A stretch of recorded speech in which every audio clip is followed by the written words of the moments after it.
Welcome to the playoffs. Game 1 Saturday, we have Buffalo versus the Colts. And I will be perfectly honest with you when I say this. This is the least known matchup of the entire weekend. We absolutely know with 100% certainty exactly who the Buffalo Bills are.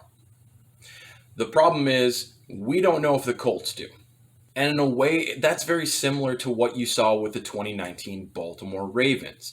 Their offense was different in 2019. The league struggled mightily to adjust. No one seemed to pick up on what to do versus them until Tennessee caught them in the playoffs, and that was that. Buffalo is who they are. Now, what I mean by that is that you will see subtle changes like slides in protection or shortening up outlet routes to help with the pressure from Buffalo. You'll even see some motion being thrown into the run game if they can really expose your gap integrity like you saw versus New England. But for the most part, Buffalo is who they are. They run their stuff, they keep their identity, and they smash you in the face with it until you decide to alter, because most alterations make it worse on you. So Buffalo's going to keep their identity and they're going to be who they are. So how do you stop them? Well, you have to identify what they are first. Looking at this matchup with the Colts and how strong they've been on the front, you can pretty much assume that Dabble will just throw the game out because he's done that versus other teams who had a strong run front.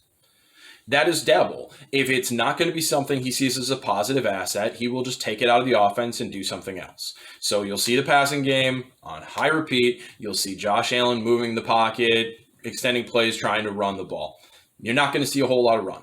It's just not what you do versus Indianapolis. So when you break down this passing game, you have to look at how they're attacking the field. And Buffalo is pretty much four pieces. You have a lot of outs, you have overs, you have drags, and you have a lot of hitches, a ton of hitches in their routes. And the reason this is done is because Josh Allen's anticipation throws are not a part of his game very often. You'll see maybe 2-3 a game with those. But these routes allow him to see the break and then throw the ball. See it and throw it, use the arm talent, and because he has such high-level arm talent, he can be late. And he can see those routes. So you give the wide receivers options, choice routes, so that they pick away, and as soon as they pick away, Allen just lets that cannon rip. And the easiest way to mess up a choice route is to give no coverage leverage read. So how do you go about that? Do you play man with one high? No, because then the overs are going to gut you. The drags are going to work versus the man coverage, so now you're giving him too many options. Do you play cover two? Sounds like a great idea. It can stop the overs, but Josh Allen's arm talent is too good to play cover two because the boundary windows on both sides and the boundary or the middle center soft, he has the arm talent to just pierce that window with ease. So you can't just sit and cover two. But there are two things that work quite well on him. Cloud and Tampa 2. Why is that? Because it's a 3-high look. And a 3-high look allows you to move the safeties in and trade the responsibilities on the overs routes. It limits the boundary window and limits the soft middle roll so that he has to hit seam routes, which is a tighter window. He can still hit it, but he doesn't like it because he doesn't see it as cleanly. Having Cloud leaves your corners up in the front, so the outs are not something that you deal with, and the drags are still going to get success. But they're going to get success versus just about anything. And at that point in time, at least you have a number of eyes there to rally to those. Who played a high percentage of Cloud versus Buffalo? The Tennessee Titans did. And it worked quite well. And the Colts will give 3-high looks. They've experienced with this with Deshaun Watson. They do it by bailing their corners at times. Bad idea. Hitches and outs all day long. You will eat pain. If you bail your middle linebacker in a Tampa 2, that will be much more effective. If you just play the standard 3-high and Cloud, that will be much more effective as well. Even if you bring the safeties up into the overhang position and then bail them into that 3-high, it will give you a better chance of covering the routes that Buffalo presents to you. But there is another way to slow up the Buffalo offense that has nothing to do with how you cover them. And that's the fact that Buffalo is a highly pre-snap offense.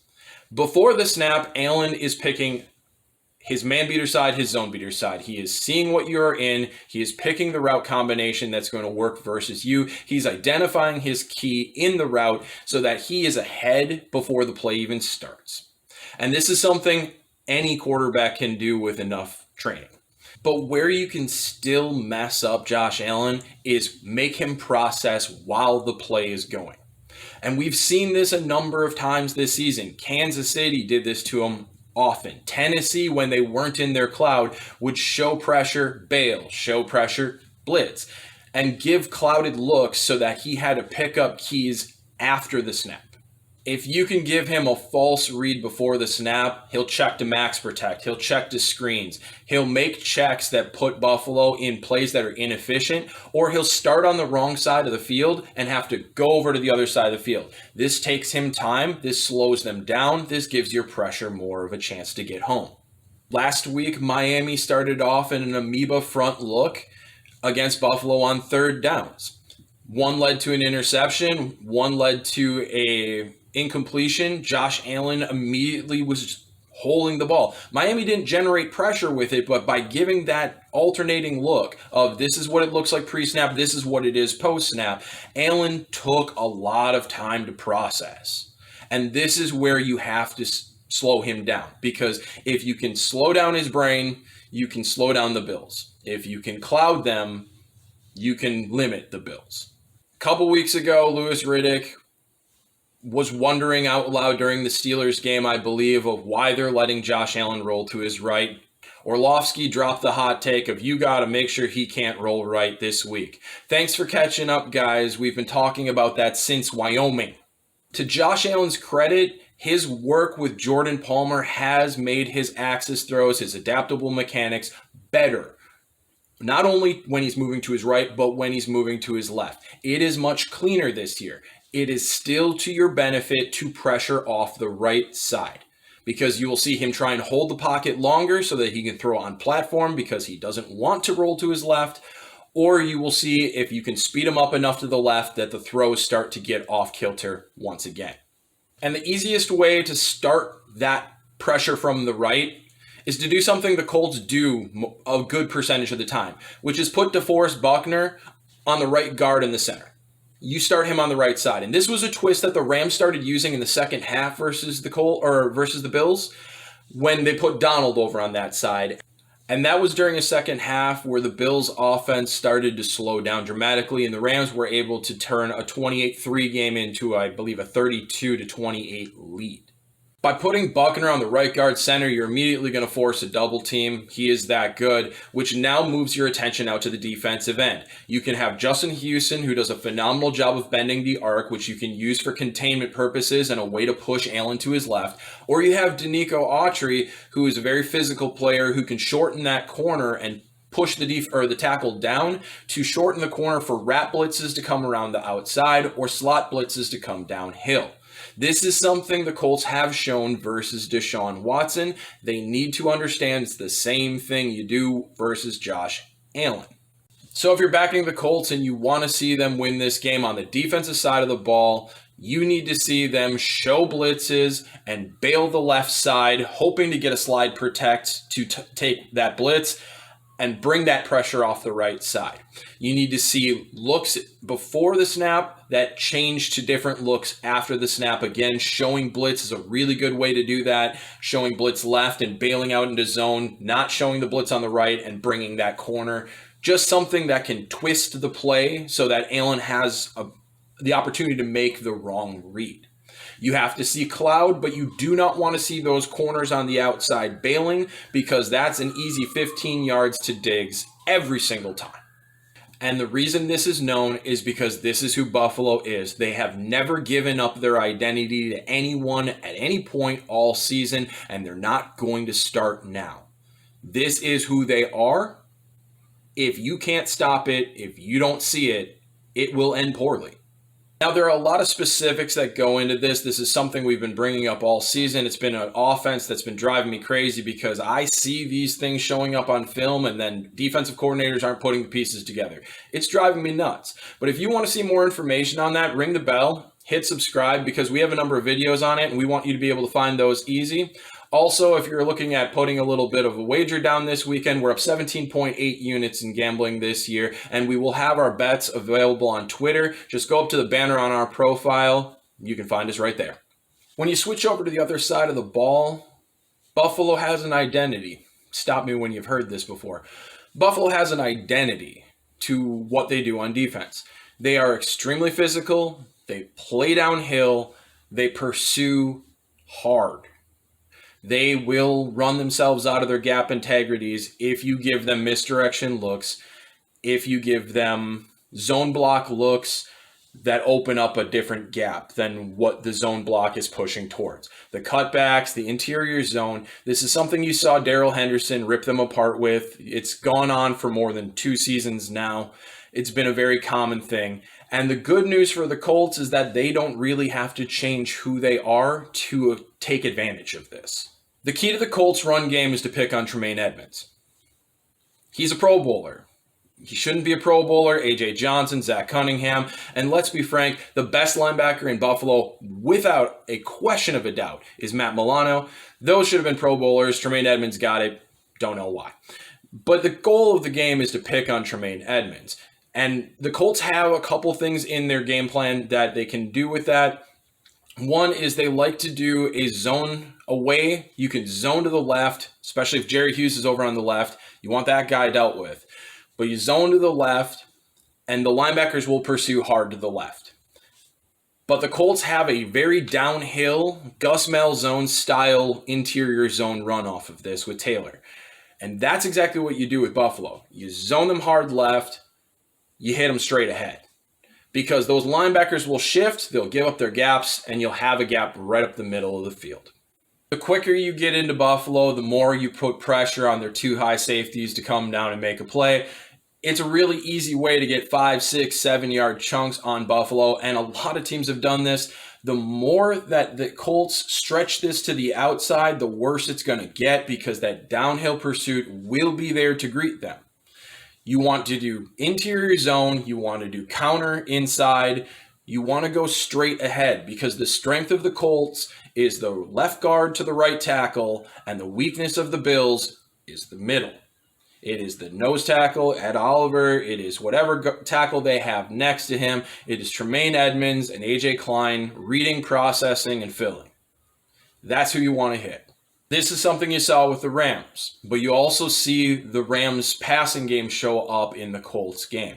There are some quick screen hitters that are right tight to the tackle. That is something that can work on Buffalo. The more you get to the boundary, the more it's going to force Rivers to throw with high-end anticipation, because the Bills are waiting to rob those plays. The Bills are closing on those plays hard. So when you work outside, don't expect yards after a catch. Expect traffic that you're going to have to beat the ball or get the ball to the wide receiver before that traffic can get there. This is something that made Roth's day miserable.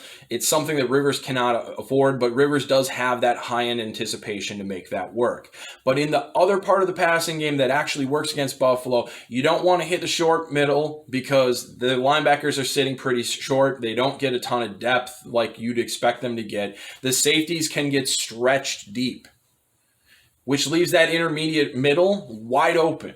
And the Colts will run a lot of levels. They'll run post, they'll run drag, they'll run dig, they'll run drag. The drag is for show. The post, they rarely hit it. But that dig route across the middle of the field, you saw Robert Woods hitting this, you saw Cooper Kupp hitting this, you saw this just wide open space, tons of green grass, and it's very hard for Buffalo to cover this region of the field with the scheme that they have. So you want to see the Colts, if you want to see effective offense, a lot of inside zone running, a lot of counter inside zone running, straight downhill. Don't sweep left, don't sweep right with it, just go right down the chute. And you want to see Rivers hitting the middle of the field in that 10, 15, 18-yard range, with guys who are digging in underneath the push of the coverage from the deep routes and the drag eye candy in the front. The Colts have this in their offense. This will work on Buffalo. Do we know how much they're going to use it? No.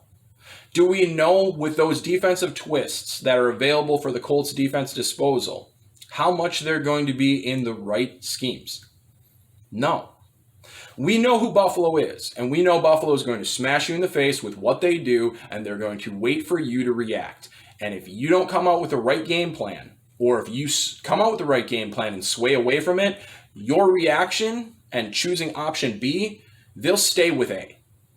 And that will get you beat. I expect the Colts to try and control this game with the run game, specifically hit that inside zone. I have a lot of respect for Frank Wright and Eberflus, but I have a lot of respect for McDermott and even more respect for Dabble. It's going to be a great game, but this is going to come down to coaching more than anything. As far as talent goes, Dawkins, Darrell Williams you stole Darrell Williams. Darrell Williams is a $15 million right tackle, and he's getting paid like $7 million. Mitch Morse, those three are phenomenal. The Colts, from the left guard to the right tackle, phenomenal.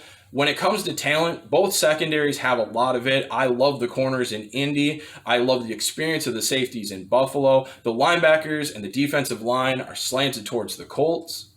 The wide receiver 1 and 2 with Beasley and Diggs is slanted towards Buffalo. There are a lot of moving pieces here, and yes, I think Josh Allen is better than Rivers because Rivers is aging and Rivers has his bouts of throwing games away.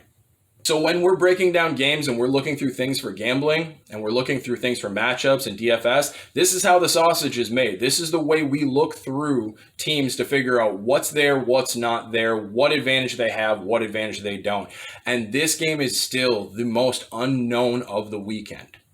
Win, lose, or draw, frankly, for my own sanity, I just want to see a defense play something against Buffalo that makes sense to me. That's all I'm asking. Best of luck to both teams. We'll be covering the other 5 games of the weekend. Go down, subscribe, ring the bell, make sure you get those videos. And we love you guys. We need you. Stay strong, and we'll see you on the other side.